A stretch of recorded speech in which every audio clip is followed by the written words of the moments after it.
Hey guys, what's up? Welcome back to my channel. Wait, I feel like I need to do something with this. Okay, that's better.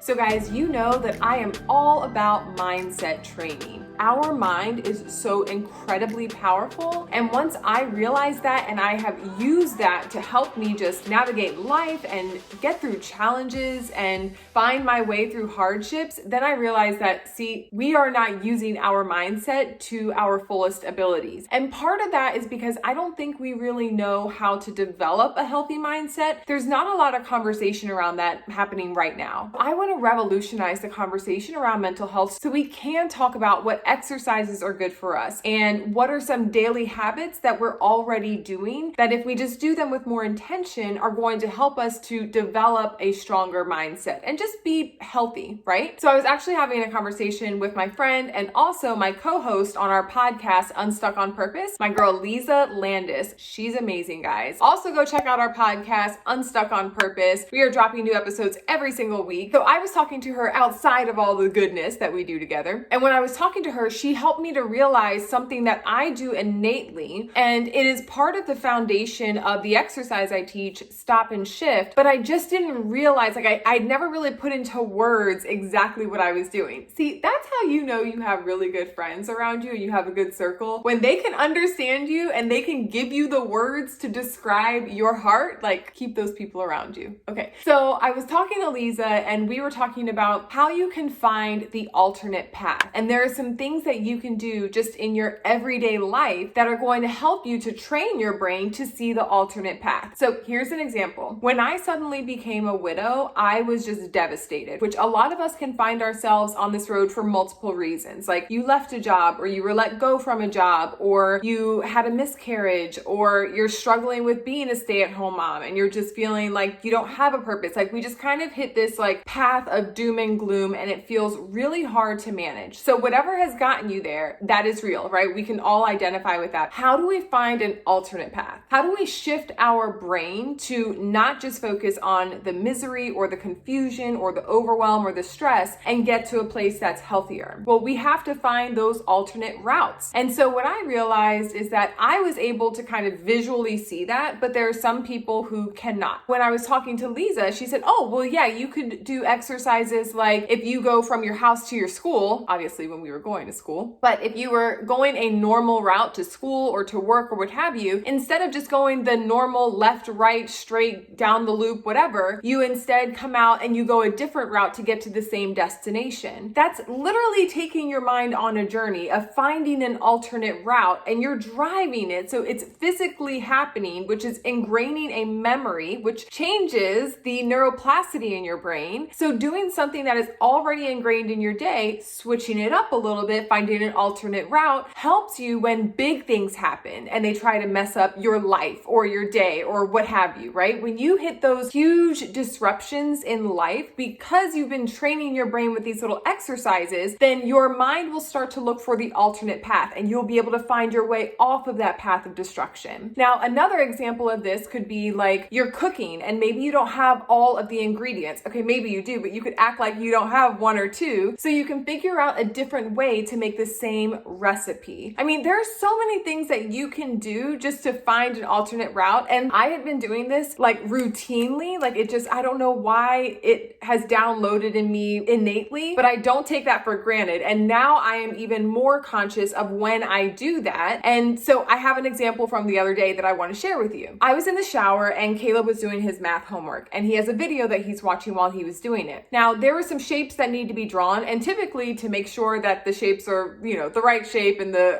right scale, I will draw them out for him. But I was in the shower, so he was knocking, he was like, Mom, I need for you to draw these shapes. So I'm like, clearly I'm in the shower, Caleb. I'm not going to be doing that right now. So I said, why don't you get your whiteboard and you can draw the shape there? Because even if you mess up, you can erase it a lot easier instead of erasing the pencil that's already on your paper. You can just use the whiteboard as kind of like a scratch piece of paper or area. And so he was like, oh, okay. So what happened in that moment was our routine had been for me to draw the shapes. An obstacle came into place. I was in the shower. And so I gave him an alternate route. So I'm teaching my son how to do do this, not realizing that that's what I'm doing, but it's pretty cool because now I see that there's so many opportunities for us to do that and for us to teach our kids how to do that. So Caleb goes about and he's like doing his math problem. So then maybe 2 or 3 minutes later, I hear Caleb say, "Mom," and I'm waiting for him to finish his sentence, but I don't hear anything after that. And so I said, "Bud, did you call me? Like, I'm almost done in here." And so he said, "Oh, actually, I figured out another way that I could do it."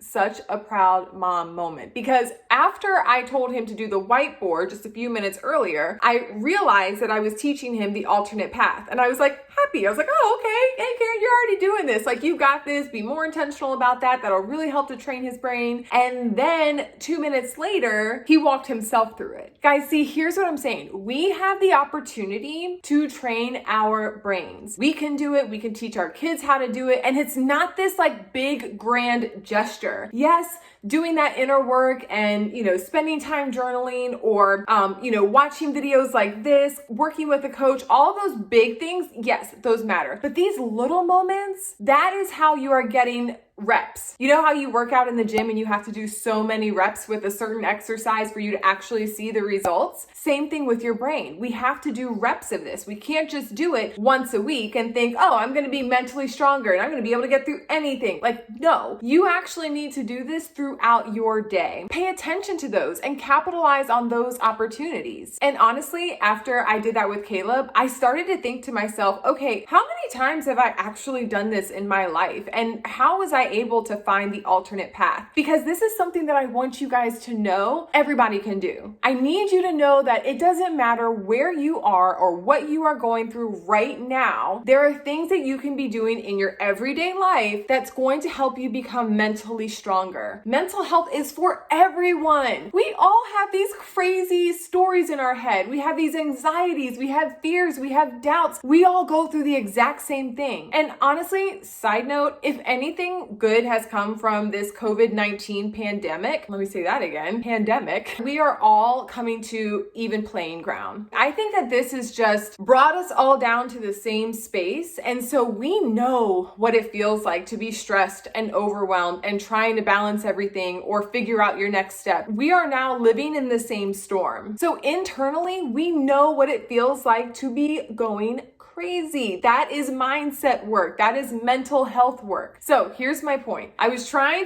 like off on a tangent for a second, sorry. I was trying to think about all of these examples in my life of when I was able to see the alternate path so that I can tell you and teach you from real life experiences. So here's another example that I thought about. When I lost my job, and I've talked about this before, listen, after I lost my husband, it was a ripple effect of a whole bunch of other things that were happening, okay? And losing my job was like the last straw that broke the camel's back. I was devastated. I mean, like, I didn't think I could get any lower. So when I lost my job, I realized though in that moment that I was able to find the alternate path. I knew that this layoff was going to put me back, that it was going to be really hard. I accepted the fact that my confidence had been rocked. I mean, it was devastating, okay? Because now as a single parent, how am I going to provide for my kid? I mean, I spiraled, okay? But then I noticed that this was an opportunity to change directions and to build a career that I actually love and do work that gives me energy. So instead of being so offended and being so angry at losing my job, yes, I was sad, I was frustrated, I was really confused and not really sure what direction to go. But then once I saw that alternate path, then it gave me hope. It helped me to work towards something that was giving me energy. It was drawing me in. It didn't feel like it was a chore. It was like, no, I actually want to pursue this. If I had never opened my mind up to see that alternate path, I would not be doing the work that I am today. And so I just feel like if we start looking at all of these challenges as opportunities to see an alternate path and continue to flow with life, you are going to feel so much better about anything that you are living through, even the devastation and the craziness and the uncertainty of a global pandemic. I got it that time. Notice how I just let it roll.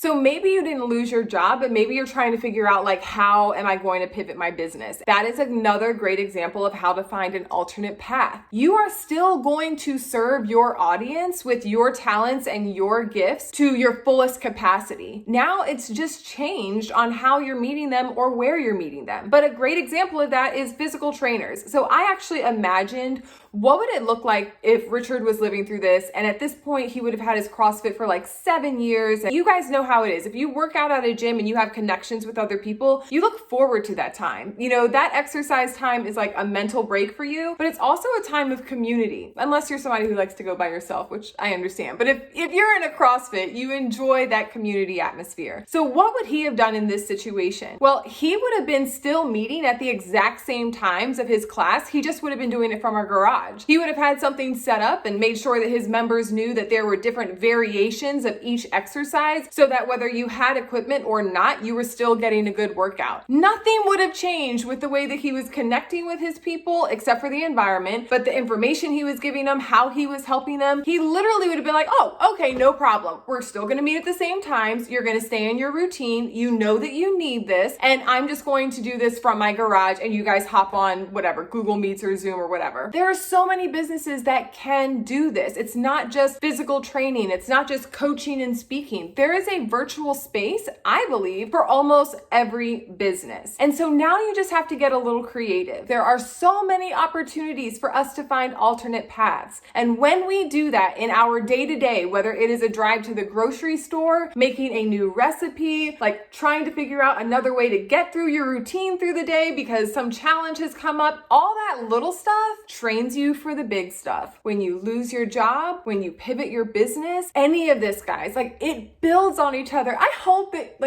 you're feeling the energy right now, because when I had this conversation with Lisa, I was thinking to myself, I gotta tell everybody about this. I want everybody to see the opportunity in your day-to-day life to build your mindset. The time is here. I feel like saw a piece of lint. You may have seen it too, but the time is here and the time is now to work on your mental health. Your mindset is your greatest asset. You're going to hear me say that time and time again, because it's so true. It doesn't matter what is going on in the world around you. If you have your mindset, you have everything. All right, guys. Well, I hope that you enjoyed this video. If you did, please make sure you give it a thumbs up. I sure do appreciate it. Also, if you want more information like this, if you want to learn how you can build a really strong mindset and get through any kind of challenge, big or small, make sure you subscribe and hit the bell, because I'm giving content like this every single week. And if you have any questions or you just need a little help on trying to build a strong mindset and maybe change some of those habits and the negative thinking, drop it in the comments below, because we're all going through this. And I'm sure other people would really appreciate to see that maybe what they're thinking and what they're struggling with is really common. So I hope you have a wonderful week, and I will see you in the next video.